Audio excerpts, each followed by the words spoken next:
El reino anglo-danés era cosa personal de Canuto. Su hijo no era de talla para sostener una estructura tan difícil.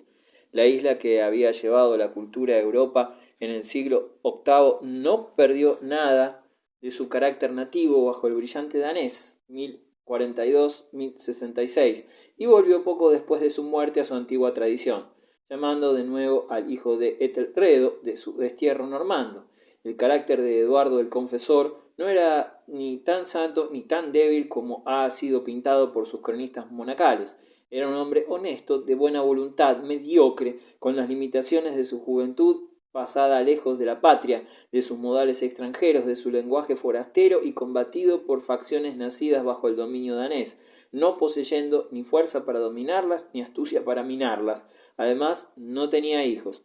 La incertidumbre de la sucesión, que entraba como un elemento de agitación en las intrigas de la época, aumentó las dificultades de su gobierno. ¿A quién daría el premio el Vitan? Enviaría a buscar fuera del país al nieto todavía niño de Edmundo Ironside, Costillas de Hierro. Colocaría la corona en las sienes de Haroldo, el hijo y heredero del más potente y ambicioso noble del reino, Godwin, conde de Wessex, o las ambiciones forasteras representarían su papel para decidir la suerte del país sin dueño.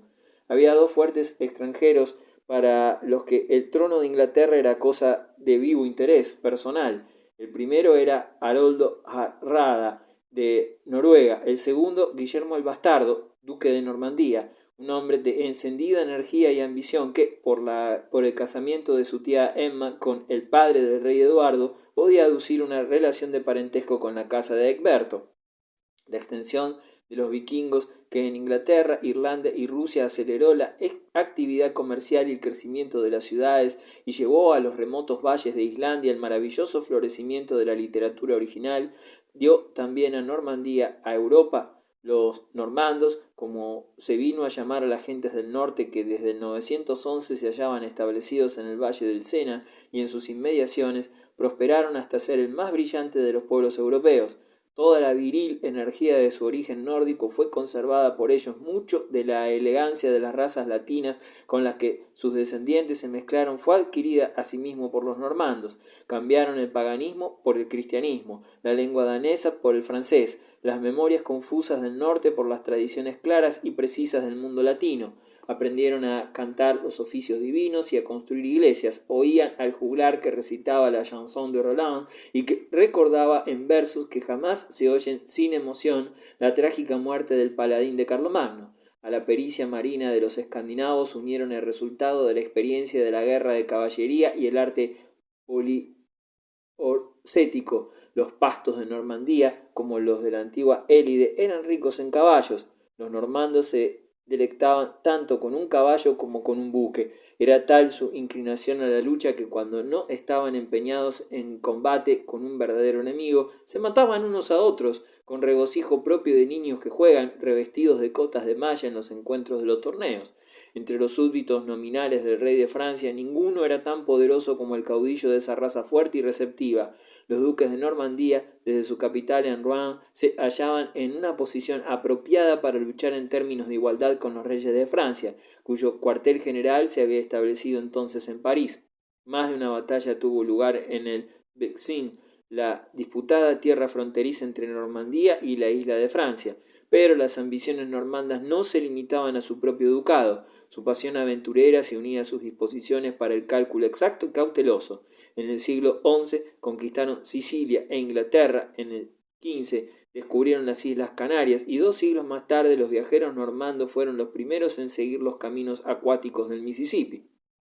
A mediados del siglo XI, Normandía, bajo una dinastía de vigorosos duques, se había convertido en el principado más fuerte y más coherente de la Europa occidental. Allí, como en ninguna otra parte se hizo con tanta eficacia, el feudalismo había sido organizado y dirigido para finalidades públicas.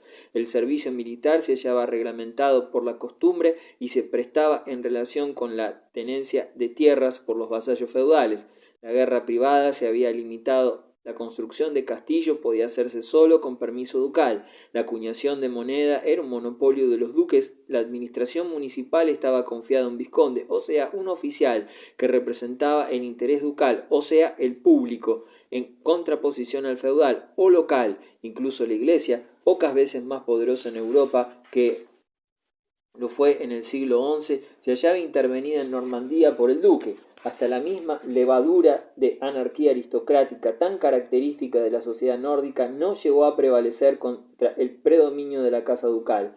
La última y formidable rebelión de los nobles normandos fue quebrantada por Guillermo el Bastardo en el campo de batalla de Val-es-Dunes en 1047. Es muy importante consignar estos hechos porque la lenta reconstrucción de Europa en una sociedad organizada después del cataclismo que siguió la muerte de Carlomagno fue posible solo mediante el desarrollo de estados feudales pequeños y bien organizados. De ellos Normandía fue el primero y el mejor ejemplo.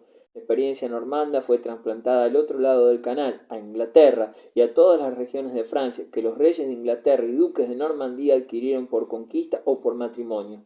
Pasó al Maine y Anjou, a Aquitania, a Gascuña, lo mismo que a las islas de Escocia. En todas partes, en esta vasta región que podría llamarse el Imperio Normando, la justicia en el siglo XII vino a ser administrada según normas comunes y de acuerdo con el derecho provincial francés, conocidas por todos los abogados desde Belfort a Garona.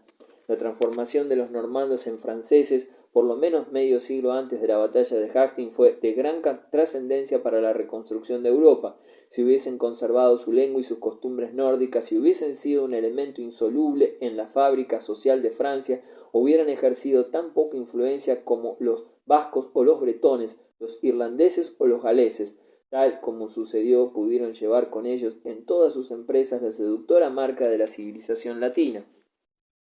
También es característico de este pueblo aventurero que medio siglo antes de la conquista de Inglaterra hubiese comenzado a buscar fortuna bajo un cielo italiano.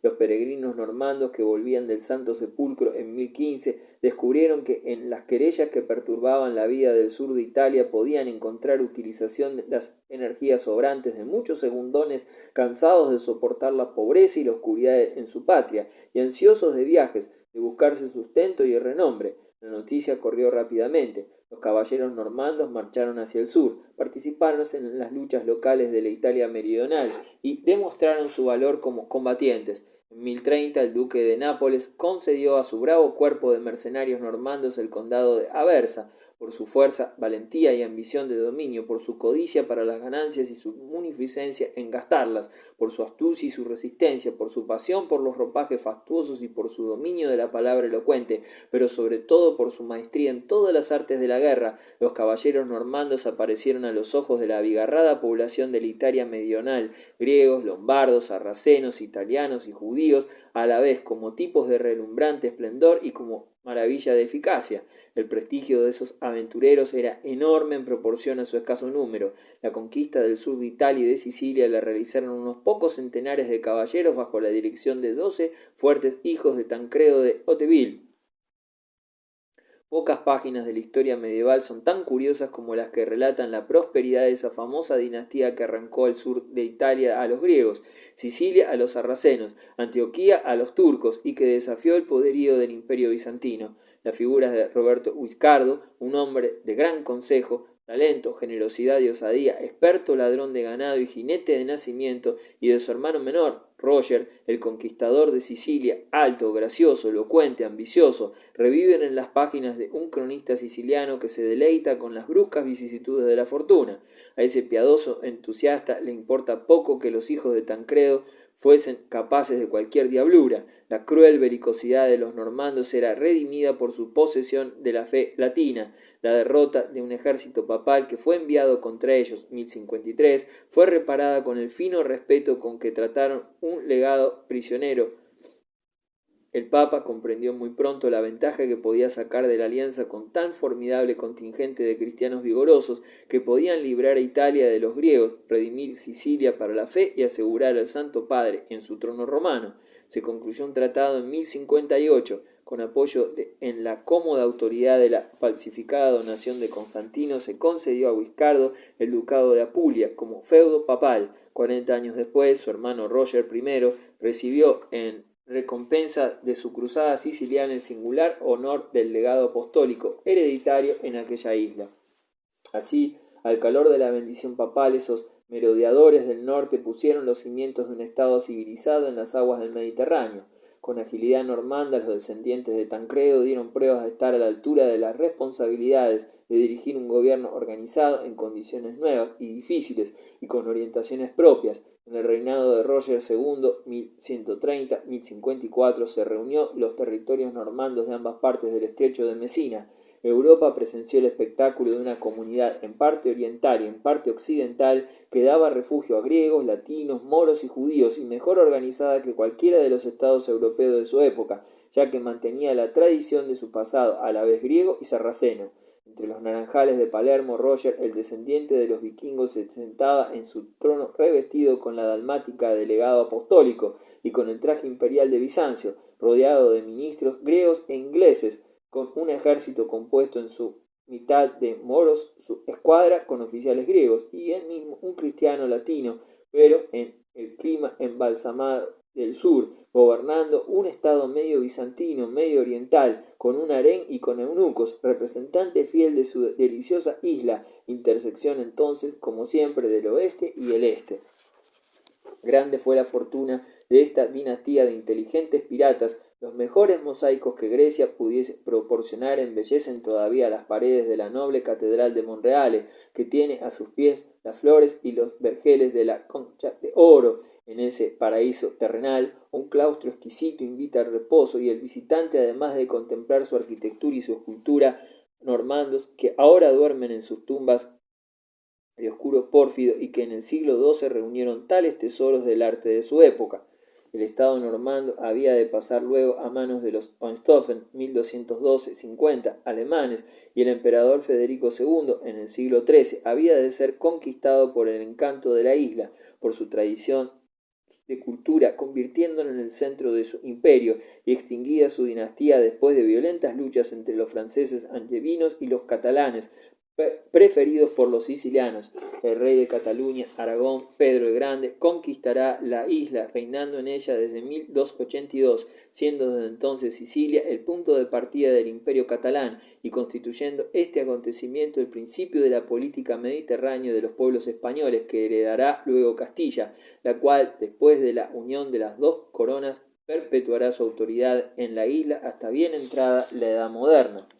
Muy distinta era la escena en Escandinavia, de donde los vikingos habían partido para matar, incendiar y conquistar. Allí no se levantaba ningún Monreale, ningún Caen o ningún Durham en los valles solitarios de Noruega. Allí la aristocracia vikinga derramaba su sangre en sus guerras civiles. Hacia el siglo XIII, Escandinavia parecía vacía de personalidades destacadas. Los días de su influencia habían pasado. Rudos campesinos analfabetos trataban de arrancar su triste sustento de aquel suelo estéril.